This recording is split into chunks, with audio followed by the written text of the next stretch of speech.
Jesse. At this point, I can imagine you're not surprised. You have a goalie get thrown into a tough situation, and he steps up the way Adin did tonight. Tough situation is a good way to put it. You look back and you're kind of fortunate, I think, for him, his sake, he got in the third period the other night just to get a taste of the kind of temperature of playoff hockey. So wasn't best circumstances, but probably helped him a little tonight. As for our team, we've been through a lot with goaltenders all year, and I think we'll try to keep playing the same way no matter who's in there, and that's what we did tonight. And I think the situation gets magnified, so our guys are even more alert about how to play, right? Because you don't want to hang him out to dry. He's a good teammate. He's been great for us all year, so I thought they played the right way to allow him to get a feel for the game, and it worked out well for us in the end.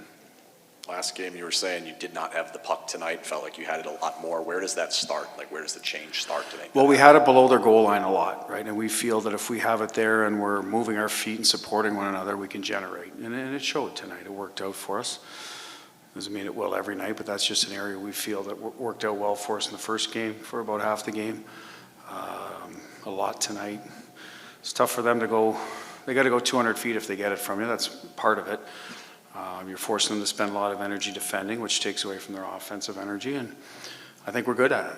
I think our guys are strong on pucks when we're playing like we can, and it showed tonight. Does it feel like the game opened up because you were able to be successful with that in the first period?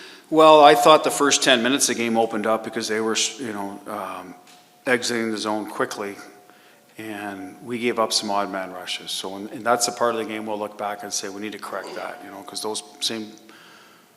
I think Draisaitl hits the post, right? Like those went in Vegas, and they didn't tonight. So sometimes, that's hockey. Some days it goes in. So we corrected that, but it could have worked against us. And after that, I thought we did our best work, and a little bit during there too. So we have to be cognizant of how they can transition quickly and create offense. By us hanging on to the puck, that kind of neutralizes that. And tonight happens to get us some goals. Bruce here at the back. Of all the things you talked about after game 2 and all the things you talked about this morning about what your team needed to do to be better, what did your team do best tonight to win that game? I think what we just talked about, puck possession in the O zone. I thought we closed them off better in the D zone. They didn't have as much time to make plays. I think there were certainly pockets of the game they did, and we recovered well to the interior ice with good sticks. Offensively, what we did better, we scored, 3 goals from the top of the blue paint. So, forced them to take care of that area of the ice. Discipline was excellent. We weren't in the box until later in the game. So I think, that's something we've talked about with Edmonton. They're dangerous on the power play. So you have to be careful. And I thought we did a good job with that area tonight. A goaltender, a goaltender can really impact how the team plays in front of him. But is the silver lining at having basically a goaltending carousel this season is for moments like? Carousel's a good word. I haven't heard that this year. But it can impact your team, obviously, and it has in our team in a positive way. We've used a lot of different guys at that position. They've all played well. So I think that's the good part for us, is we know the guy going in there is going to give us some timely saves. We don't rely on him to win games for us. Might have to happen here or there, but in general, we have tried to play well in front of our goaltender, no matter who's in there, and that's, just product where we started in September. We wanted to be a better defensive team, and most nights we feel we are. Not every night. And I think Hilly did a good job. Made some saves when he needed to. We didn't tax them with a lot of sustained pressure shifts, and it worked out well for us. Bruce, just over here.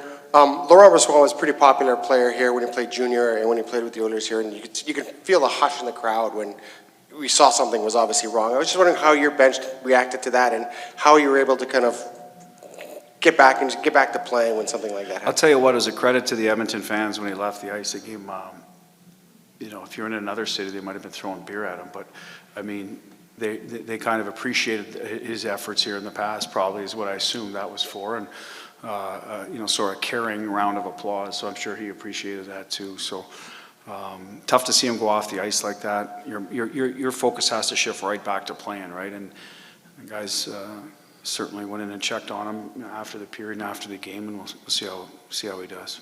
Do you have an early diagnosis on him? I don't have anything yet. Obviously, he didn't return to the game. Wasn't able to back up. So it's early now. We'll get you something as soon as I can, whether it's tomorrow or the next day. Hill's here. Jonathan Quick was traveling with us and has been good for us. So those are the three guys we have at our disposal. If LB's not available, that'll be Hilly and Quickie. Bruce here. Once again, you guys, Brian Salmon, NBC Las Vegas. Pardon? Brian from NBC Las Vegas. Okay, sorry. That's okay, that's okay. Once again, you guys played well on the road. You guys were a very good road team all season long. Can you put your finger on why you guys seem to play, I don't want to say better on the road, but you guys have played extremely well on the road all We season? might play better on the road. You might be right.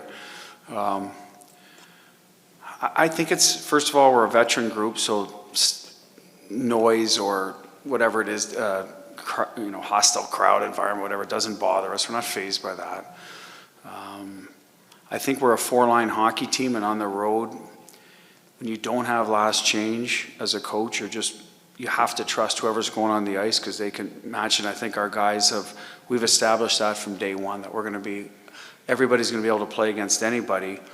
Do we prefer matchups? Yes, but we're not going to run from them. And so I think guys feel good about their game because of that. Hey, he's not yanking me on and off the ice. I'm trusted to get the job done, whether it's McDavid or if it's whoever your opposition is or what line. And I think that has something to do with it. We've done that with our D pairs. So I think that has something to do with it. And I also feel, for whatever reason this year, it seems like some of our early chances in games have gone in the net more on the road than at home for whatever reason. I don't know if that's just hockey luck, but it just seems like that, that's happened to us. So it gets you in a better frame of mind right out of the gate. You're building off an early goal. And I don't know, I don't have the stats or the numbers to back that up. It just feels that way this year. You mentioned the guys played well in front of Adin and he didn't have a ton of dangerous chances. It seemed like when he first got in there, he was freezing the puck a lot, really kind of slowing the game down and kind of calming things down. Did you feel like that was a key to making that transition, sort of? Honestly, I didn't notice that. It seemed like the game was in rhythm for us for the most part. And those games are better for us. I mean, we've talked about this. We're a low activity penalty, kill, and power play, right? We don't take a lot of penalties. We don't draw a lot of penalties. So I think that the rhythm of the game, going back to the previous question on the road, you're rolling four lines, everybody. And I felt like that was the case tonight, so it probably helps the goaltender as well. How much he had to do with that, Jesse, I'd have to watch it again to see if that was something consciously he was trying to do to get himself into a rhythm. But, I don't know what else to say on that. It looked like you tried to pressure the puck a little bit more on the penalty kill. Yep. You comfortable with that? And Yeah, you know what? Fortunately, Gary, by the time we got on the penalty kill, we had a lead. So if you're going to make a mistake, it wasn't going to be, a killer, so to speak. But we wanted to do that, whether we got a penalty in the first 5 minutes. They've had their way on the power play. We know that. We're not going to run from that. They're a good power play group. We put some plans in place to take away certain options. They found other options. So now we've got to find a way to take away those options too. So time and space can be one way you can do that. So, and sometimes, maybe they weren't executing at the level they have in the past either. And putting a little pressure on them, can make us look better in those regards too. So. It's something certainly Johnny and I will look at, and how much of it was relevant tonight because of the time and score and when they came, we'll see. But I think the players would be more comfortable with that. We needed to do something because they were having their way. Like I said, even if it's whatever you decide, it might engage the players more because you're on your heels when they score that much, and they did at home. So we'll see how it plays out in Game 4.